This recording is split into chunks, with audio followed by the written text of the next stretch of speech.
and welcome to Energy to Angels. I'm Mary Beth Murphy, and this is our 5th episode on talking about angel communication.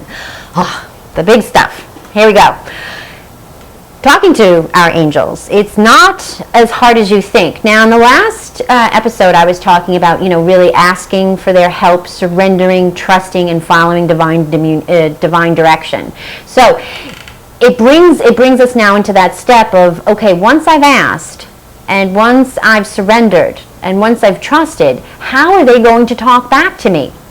And I've illustrated some other stories in some other episodes on how they do talk. So it's actually utilizing the 4 clairs. We have four sixth senses, if you will. Okay, I mean, we have the taste, the touch, the feel, that type of thing, and the hearing and the seeing.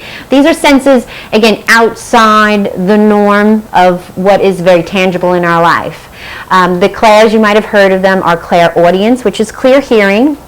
Claircognizance, which is knowing. It's like that gut feeling, that intuition of like, oh, this feels good, this doesn't feel good. So that's claircognizance, it's knowing. Clairsentience is feeling. It's like you get chills.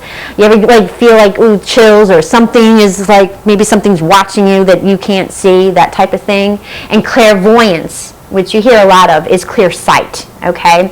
And that's clear sight from our third eye. You've heard that expression, our psychic center, our third eye. Clairvoyance, I always use the example of the movie The Sixth Sense, the little kid in The Sixth Sense going, I see dead people. But it doesn't have to be that, okay? It doesn't have to be you see dead people with, their head blown off or something like that. It could be that you see lights. Clairvoyance shows up in a lot of different directions, a lot of different ways. Sometimes we feel like we see something out of their corner of their eye and we turn around, there's nothing there, but pay attention. Or you can see lights in a room, or flash of white light, or flash of purple light. That's always angelic communication.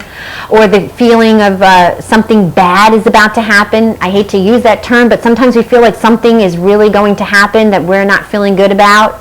So they'll listen to that. Like, I feel like I shouldn't get on that plane today, or I shouldn't get in the car today. Listen to that, and you've heard stories about that. I'll give you an example of how they worked with me in using clairaudience, which is my hearing. I was looking for a job, and I didn't know that I wanted to do more of angel work. Actually, this is really what I wanted to do, more of. And this is going back quite a few years.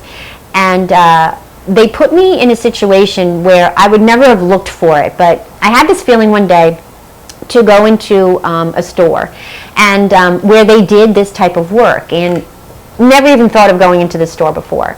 So I was in the store, and as I walked into the store, I heard directly, like someone actually talking in the back of my head, "You should ask." I actually turned around going, who's talking to me? Because I was like, what? And I answered back in my head going, I'm not going to ask. This is ridiculous. I'm not going to do that. You don't know what you're talking about, because I didn't know who said it.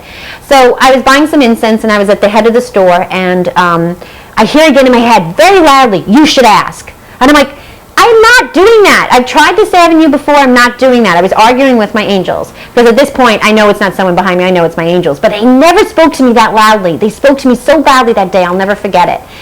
And I was leaving the store, and I hear again, very directly in my head, "You should ask." And I was like, oh, you know what? Okay, fine. And I think I put my hand to the fist. If someone was watching, I'm sure they would think I was nuts. I put my hand, I was like, fine, I'll just ask. Go ahead, I'll just ask. So I went inside, and I asked the gentleman behind the counter about what I wanted to do. And the manager wasn't around, so he said, talk to the manager later on. So I called the manager later on. And you know what the manager said to me?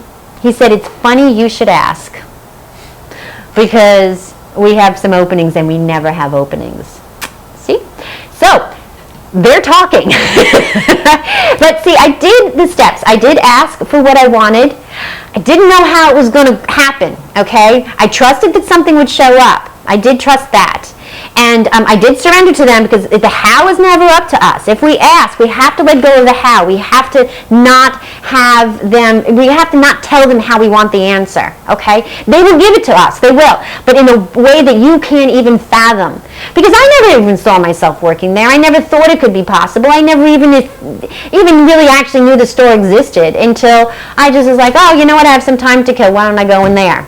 See, they pushed me to do what I needed to do. Just by putting that thought into my head, they said, go ahead, go into that store. And then as soon as I got in there, that's when they went, you should ask, you should ask, you should ask. It was 3 times. They usually work with me in 3s. I know that now.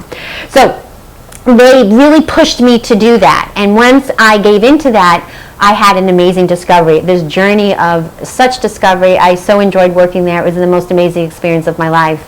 And it really brought me to a place of such joy in my life, but also brought me to here. So I'm very excited about that I actually listened to their messages. See, I had the free will. I didn't have to do it, but I did. I know when I get 3, they're talking to me. So remember, angels work on different frequencies. We're different frequencies. They're a higher vibration. Because we're in a physical body, are on a lower vibration. If you want to work with your angels a little bit more, you can meditate. And I'm sure there's lots of classes out there that you can discover on meditation. And I also ask you to test the communication with your angels, but start small. You can ask for a parking space. I always ask for rock star parking and I usually get it. And the other thing is you can also walk into a food store. I always walk in for one item, wind up getting a lot more than what I wanted, and I'm always like, oh, please, my angels, I need a shopping cart. I usually walk down the next aisle and there's a shopping cart. So start small and see what happens. I hope everything's going super well in your life, but in case it isn't, just please remember that the angels haven't brought you this far to let go of you now. Thank you so much for watching. I'm Mary Beth Murphy, and have a blessed day.